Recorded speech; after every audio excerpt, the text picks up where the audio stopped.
বন্ধুরা, যোগ্য শিক্ষকদের স্বস্তি, আতান্তরে শিক্ষাকর্মীরা, এই ধরনের একটি খবর এই সময় পত্রিকায় দেওয়া হয়েছে। আপনারা বুঝতেই পারছেন যে যারা গ্রুপ ডি এবং গ্রুপ সি কর্মচারী রয়েছেন তাদের কিন্তু যথেষ্ট সমস্যা। অন্যদিকে যারা টিচার ছিলেন তাদের কিন্তু কিছুটা স্বস্তি হলো। অনেকে ভাবছিলেন যে 31শে ডিসেম্বরের মধ্যে যদি তারা মেধা তালিকায় না স্থান পান তাহলে হয়তো চাকরিটা থাকবে না। কিন্তু শেষমেশ সুপ্রিম কোর্ট রাজ্য সরকারের কথা মতো কিন্তু সেপ্টেম্বর অবধি রাজ্য সরকার চেয়েছিল, 31শে আগস্ট পর্যন্ত কিন্তু সময় দিয়েছে। আনন্দবাজার পত্রিকায় লেখা হয়েছে, রাজ্যের স্কুল সার্ভিস কমিশন চেয়েছিল 3 মাস, সুপ্রিম কোর্ট একেবারে 8 মাস পর্যন্ত সময় দিল। অর্থাৎ এখানে আনন্দবাজার আবার বলা হচ্ছে যে 3 মাস সময় চেয়েছিল। যাই হোক, আমি আর একটা চ্যানেলে দেখলাম যেখানে সেপ্টেম্বর অবধি সময় চেয়েছিল রাজ্য সরকার। তো নবম দশম একাদশ দ্বাদশের শিক্ষক নিয়োগের জন্য আজ সুপ্রিম কোর্ট রাজ্য সরকার বা স্কুল সার্ভিস কমিশনকে আগামী বছরের 31 আগস্ট পর্যন্ত সময় দিয়েছে। ততদিন পর্যন্ত যোগ্য শিক্ষকদের চাকরির মেয়াদও বাড়িয়ে দিল সুপ্রিম কোর্ট।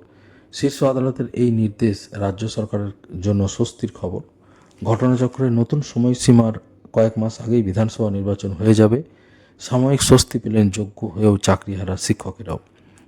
স্কুল সার্ভিস কমিশনের 2016 পরীক্ষায় নিযুক্ত 26,000 চাকরি বাতিল করে দিয়ে সুপ্রিম কোর্ট নির্দেশ দিয়েছিল 31 ডিসেম্বরের মধ্যে নতুন নিয়োগ প্রক্রিয়া শেষ করতে হবে।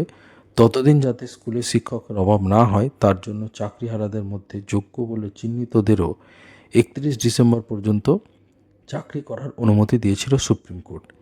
এই সময়ের মধ্যে নিয়োগ প্রক্রিয়া সম্পূর্ণ করা যাবে না জানিয়ে স্কুল সার্ভিস কমিশন শীর্ষ কোর্টে দ্বারস্থ হয়েছিল। একাদশ দ্বাদশের জন্য অতিরিক্ত 15 দিন এবং নবম দশমের জন্য অতিরিক্ত 3 মাস সময় চাওয়া হয়েছিল।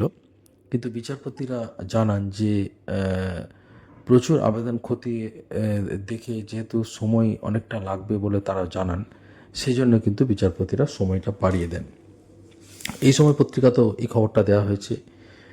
কিন্তু গ্রুপ ডি চাকরি যারা করেন এবং গ্রুপ সি তাদের কিন্তু সমস্যাটা কিন্তু থেকে গেল। কেন এই সময় পেপারেই তাদের নিয়ে একটি খবর প্রকাশিত হয়েছে এবং সেখানে বলা হয়েছে যে যারা গ্রুপ সি এবং গ্রুপ ডি, প্রথমেই আপনারা যে খবরটা স্ক্রিনশট আপনারা নিশ্চয়ই দেখেছেন, সেখানে প্রথমেই যেটা বলা হয়েছে যে তারা কিন্তু আতান্তরেই রয়ে গেলেন। এইটা একটা সমস্যা যে গ্রুপ সি গ্রুপ ডিদের জন্য কিন্তু কোনো রকম কিন্তু এই ধরনের নির্দেশ কিন্তু কোর্ট দেয়নি।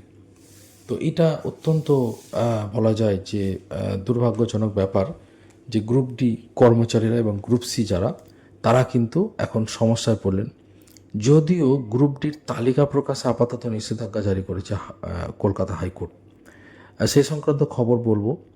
তার আগে একটু বলে নিই যে 31 ডিসেম্বর পর্যন্ত নয়, 31 আগস্ট পর্যন্ত প্রত্যেকেই যোগ্য যারা শিক্ষক চাকরি করছেন এই মুহূর্তে তারা বেতন পাবেন, এমন নির্দেশ দেওয়া হয়েছে। এরই সাথে এসএসসির আবেদন মেনে নতুন নিয়োগ প্রক্রিয়ার সময়সীমা বৃদ্ধি করেছে। একই সঙ্গে গ্রুপ সি এবং গ্রুপ ডির এক মামলায় কলকাতা হাইকোর্টের নির্দেশ কার্যকর না করার আদেশ দিয়েছেন 2 বিচারপতি। অর্থাৎ কলকাতা হাইকোর্টের যে রায়, মাফ করবেন আমি একটু আগে বললাম কলকাতা হাইকোর্ট দিয়েছে, না, কলকাতা হাইকোর্টের রায়টা এদিন সর্বোচ্চ আদালতে কিন্তু আপাতত নিষেধাজ্ঞা করা হয়েছে। অর্থাৎ এই মুহূর্তে যেটা কলকাতা হাইকোর্ট এর আগে বিচারপতি অমৃতা সিনহা বেঞ্চ জানিয়েছিলেন যে গ্রুপ ডির তালিকা প্রকাশ করতে হবে, সেটা আপাতত স্টে দিয়েছে। 2016 সালে শিক্ষাকর্মী নিয়োগ মামলায় কলকাতা হাইকোর্টের রায় বহাল রেখেছিল সুপ্রিম কোর্ট। গত 3 এপ্রিল দেশের প্রধান বিচারপতির বেঞ্চ জানিয়েছিল এসএসসি নিয়োগ প্রক্রিয়া কলুষিত, তাই সেটি সম্পূর্ণ বাতিল করা হলো। এক লময় চাকরি হারান প্রায় 26,000 শিক্ষক ও অশিক্ষক কর্মী। শীর্ষ আদালত তখন বলে যে 31 ডিসেম্বরের মধ্যে নতুন করে নিয়োগ প্রক্রিয়া শেষ করতে হবে। ততদিন পর্যন্ত যারা যোগ্য তাদের চাকরি থাকবে। সেই সময়সীমা শেষ হতে বন্ধুরা আর মাত্র 11-12 দিন বাকি। সেই জন্য রাজ্য সরকার আবেদন করেছিল এবং তার ভিত্তিতে কিন্তু 31 আগস্ট পর্যন্ত সময় পাওয়া গেল। অন্যদিকে গ্রুপ সি ডি কর্মীদের চাকরি অবশ্য বহাল রাখেনি শীর্ষ আদালত। ওই সব শূন্যপদে নিয়োগের প্রক্রিয়া শুরু হয়ে গিয়েছে। এই পর্বেই শিক্ষাকর্মীদের মধ্যে যারা যোগ্য তাদের নাম প্রকাশের নির্দেশ দিয়েছিল কলকাতা হাইকোর্ট। বিচারপতি অমৃতা সিনহার বেঞ্চ এও জানায় যারা চাকরি পাননি অথচ ওয়েটিং লিস্টে নাম ছিল, তাদের মধ্যেও যদি কেউ যোগ্য থেকে থাকেন সেই নামের তালিকা প্রকাশ করতে হবে। যোগ্যদের ক্ষেত্রে বয়সের ছাড় এবং নতুন নিয়োগের সুযোগ দেওয়ার কথাও বলা হয়েছিল। সেই নির্দেশ চ্যালেঞ্জ করে সর্বোচ্চ আদালতের দ্বারস্থ হয়েছিল কমিশন। এদিন তারই শুনানিতে আইনজীবী কল্যাণবাবু বলেন, গ্রুপ সি ডির ক্ষেত্রে যারা চাকরি পাননি তাদের মধ্যে থেকে কে যোগ্য কে অযোগ্য তা কী করে বাছা সম্ভব। শীর্ষ আদালত জানতে চায় কতজন ছিল ওয়েটিং লিস্টে। এসএসসির আইনজীবী জানান 26 লক্ষ পরীক্ষা দিয়েছিলেন, ফলে এই তালিকা এভাবে প্রকাশ করা অসম্ভব। যদিও গ্রুপ সি ডির পক্ষে আবেদনকারীদের একাংশ তালিকা প্রকাশের দাবি করেন, কিন্তু শেষ পর্যন্ত বিচারপতি সঞ্জয় কুমার এবং বিচারপতি অলোক আরাদের বেঞ্চ জানিয়ে দেয় হাইকোর্টের এই নির্দেশ কার্যকর হবে না। বাকি মামলা হাইকোর্টে যেমন নিয়মিত শুনানি চলছে সেরকমই চলবে। অর্থাৎ বলা যায় যে কিছুটা হলেও রাজ্য সরকার বলা যায় কিছুটা সুবিধাজনক জায়গায় অবশ্যই আজকে আসলো। যারা অর্থাৎ আগামীকাল এসেছে, আজকে বিভিন্ন পত্রপত্রিকায় প্রকাশ হয়েছে এই খবর।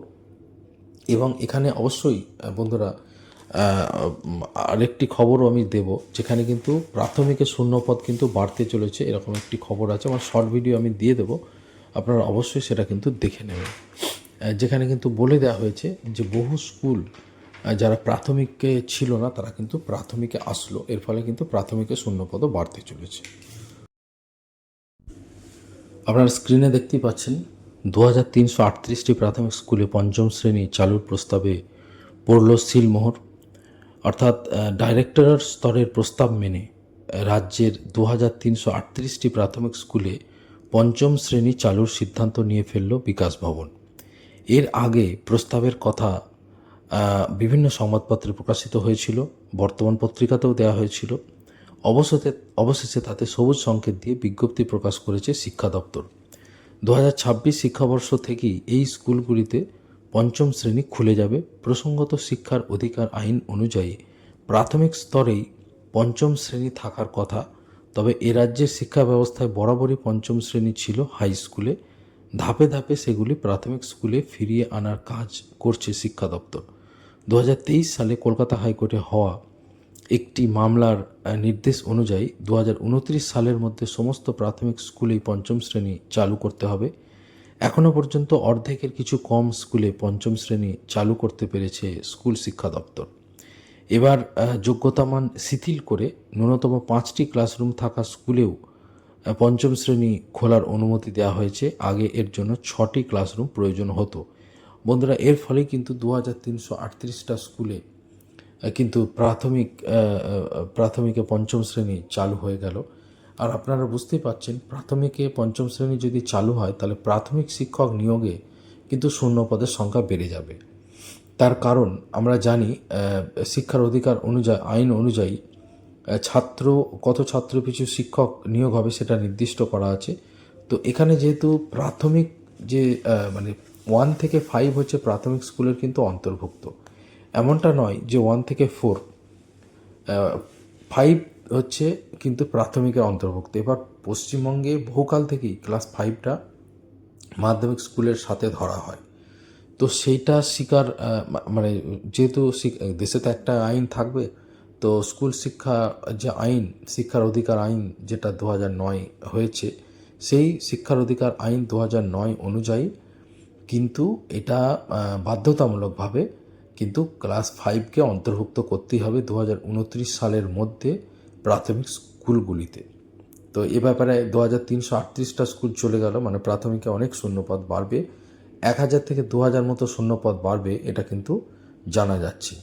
তো যাই হোক, সেটা আগামী দিনে যখন সংবাদপত্রে প্রকাশিত হবে বা যেটা দপ্তর থেকে যখন জানানো হবে আমি অবশ্যই আমার চ্যানেলে জানিয়ে দেবো। প্রত্যেকে ভালো থাকবেন, ধন্যবাদ।